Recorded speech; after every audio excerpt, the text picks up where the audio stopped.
Scotland. Awesome. Hi, Darius here. This is the first day of 2022 where I'm going to start training for my expedition from Ireland to Iona. I'm out near Bass Rock. Sailed from a place called Dunbar over here, and I'm with Dunbar Sailing Club, a couple of yachts out there, and we're sailing out to the Isle of May. Isle of May is 11 miles straight out into the North Sea in the mouth of the Firth of Forth, and then 11 miles back in this dinghy, Phoenix. So just getting myself and the boat up to speed for the 100-mile trip from Ireland to Iona over 4 or 5 days. Right now it's force 4 gusting 5 with a swell of about 2 or 3 foot, sometimes 4 foot high swell. The boat kind of, gets knocked around in the swell quite a lot, but she's quite happy with it. It's funny being so reefed with just one main up. I've got my kind of autopilot set up, the string autopilot with a special bungee to keep the pressure so I can slightly adjust and leave it. And this is all set up, so it's just kind of sailing herself right now. We're catching up on the yachts. This is actually a race, the first race of the year. Me racing the yachts. It's not normally dinghies out racing with the yachts, but I'm kind of like an adopted yacht. Speed over ground is 4.4 knots. Bass Rock is bigger. I think I'm edging closer to these yachts. This is in Scotland, just east of Edinburgh, in the Firth of Forth. Well, technically just outside of the Firth of Forth. Wind's just a little bit more gusty, so I just reef it in a tiny bit. I've got a roller reef here that rolls it in down the bottom. View from behind.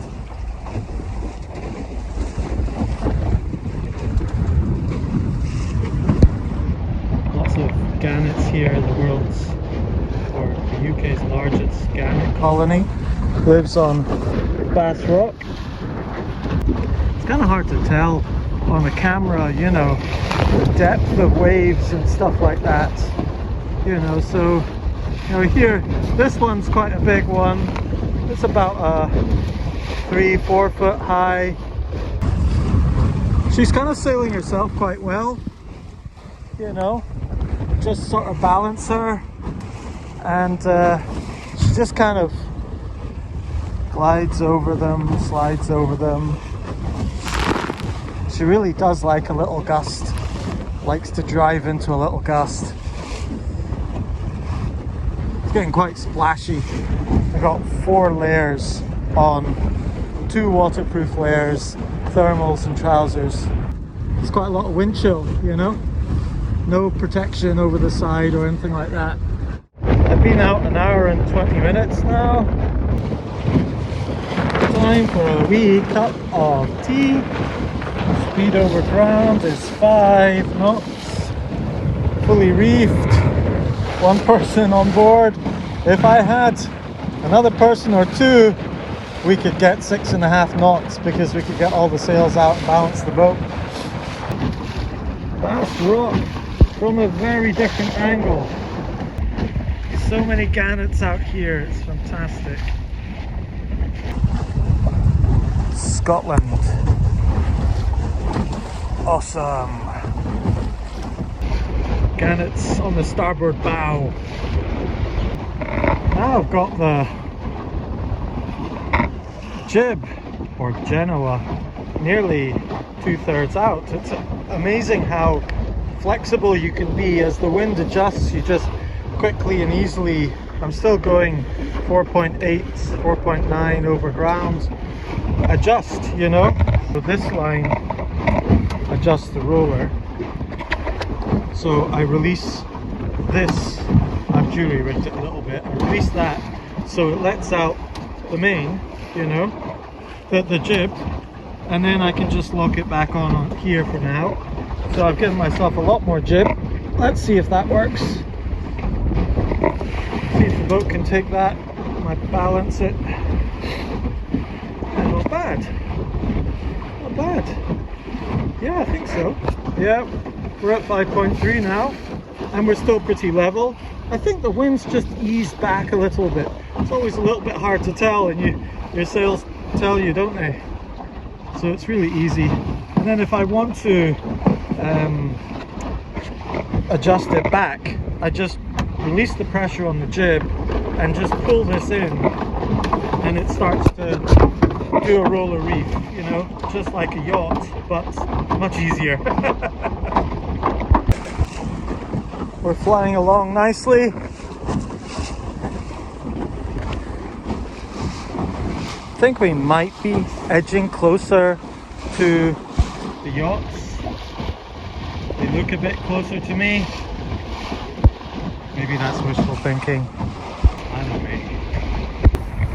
know. You know, the funny thing is, I get seasick on yachts, but I don't get seasick on dinghies. I think, you know, you're just so close to the water, you're always holding your balance, you're always having to look at the horizon and things like that. Obviously, looking at the horizon really helps with seasickness.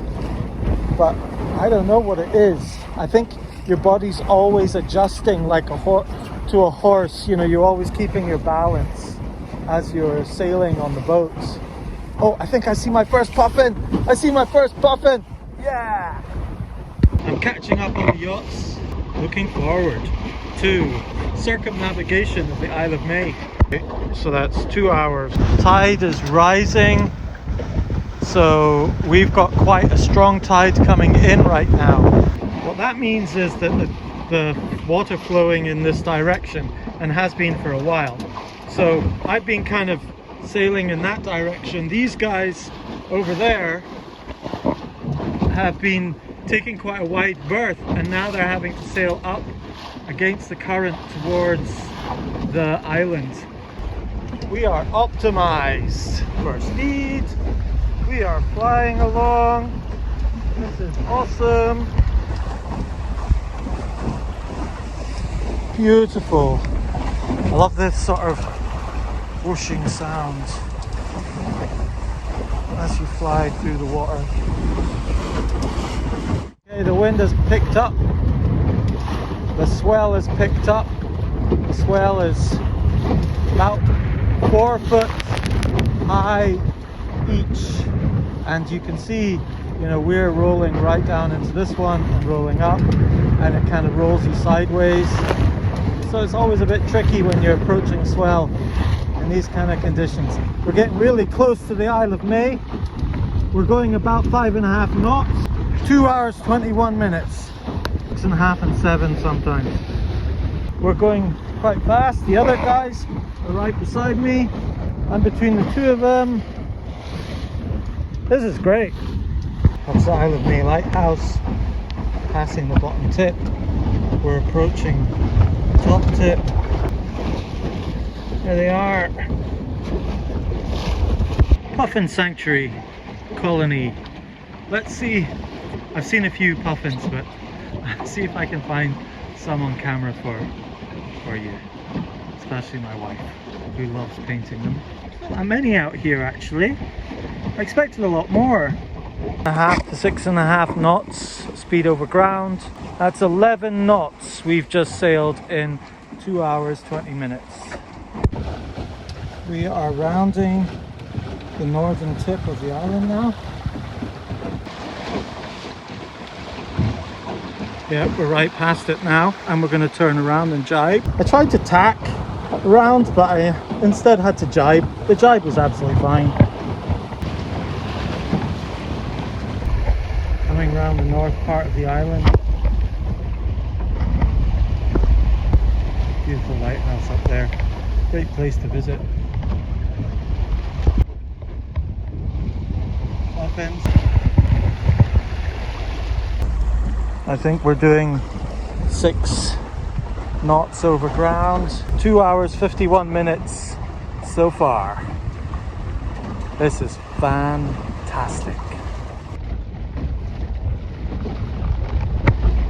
A lot more puffins on this side. 3 hours and we've circumnavigated Isle of May. We're now heading back to Dunbar. Look at that glittering sea. The wind is, you know, I'd say it's picked back up again. You know, we're talking 4, gusting 5 maybe. So I've taken it back down to 1 sail because pretty much sailing into the wind now. The yachts are behind us. I don't know if you can see that. I'll let you just sail with me for a while. See what it's like. The vibe is like.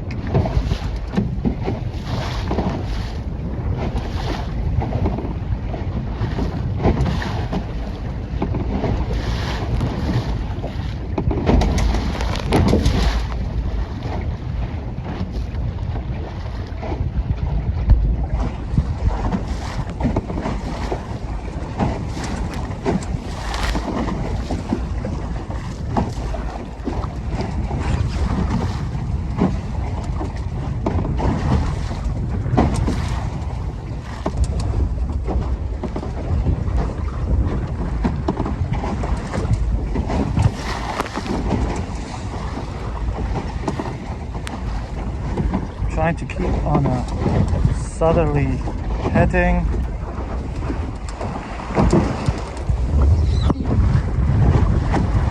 Swell's bigger. At least most of them are 4 foot. 3 hours, 34 minutes, and they're catching up on me because I've not got enough weight to balance a more sail. If I had another body, I could get another knot and keep ahead of them. Wind's picking up, and it's a proper force 5, pretty consistent.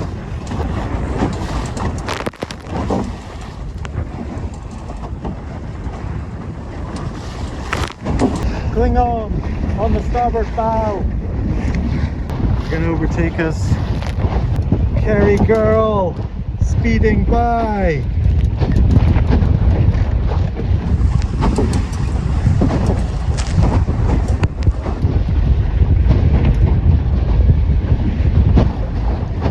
Now we're doing some real racing.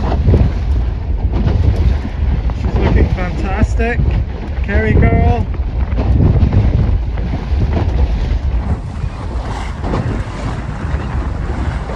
I mean, we're not doing too bad for 1 sail.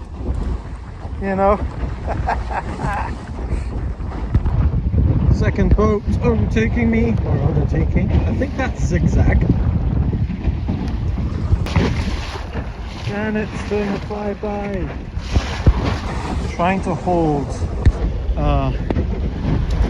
210 bearing. Dunbar is due south, so I'm trying to hold a higher bearing. We're at 4 hours. I can get both sails up and get some speed going. 5.2 knots.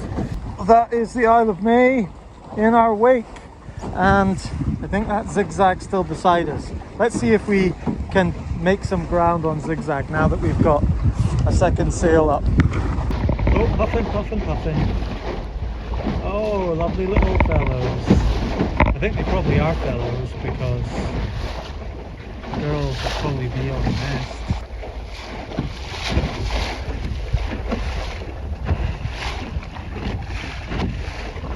That's 4 hours and we are flying along. Both sails now It's much calmer, less swell. It's amazing what happens just in half an hour. Time for a spot of lunch, some soup. It was cold, but it was lovely. I reefed her a little bit again, just to be on the safe side, but you can see on the surface some rippling gusts. But we're at 6.5 knots right now, which is it's reasonably comfortable to keep her upright. So I'm just going to let this happen. I might need to reef her in a little bit more because it's building. Yeah, getting quite custy. We're catching up with Kerry Girl. We've kept ahead of Zigzag. We've made ground.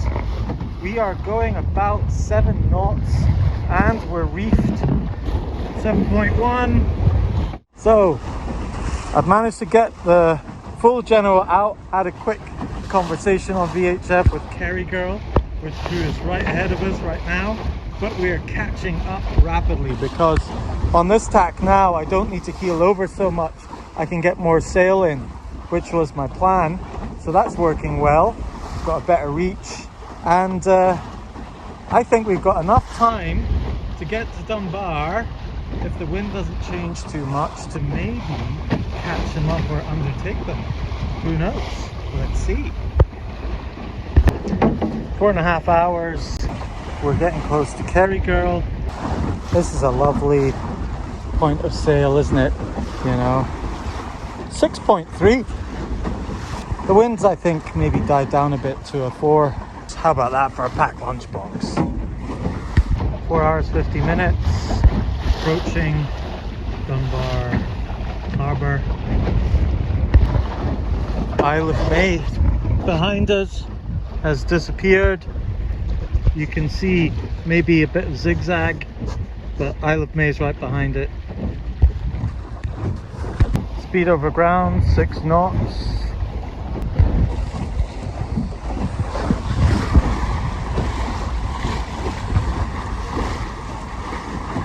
Wind's picking up. I had to reef her in a little bit more.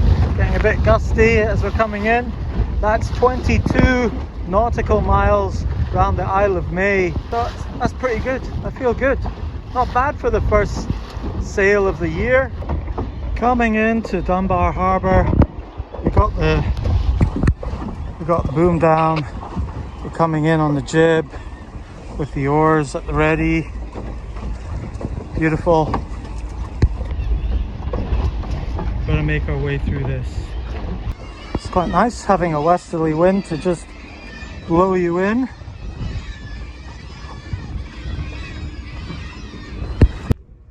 That's her through the bridge and ready to go on the trailer. 5 hours, 18 minutes and we're out the water. What a beautiful place this is.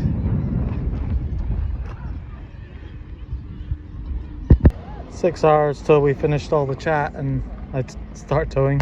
6:06 home.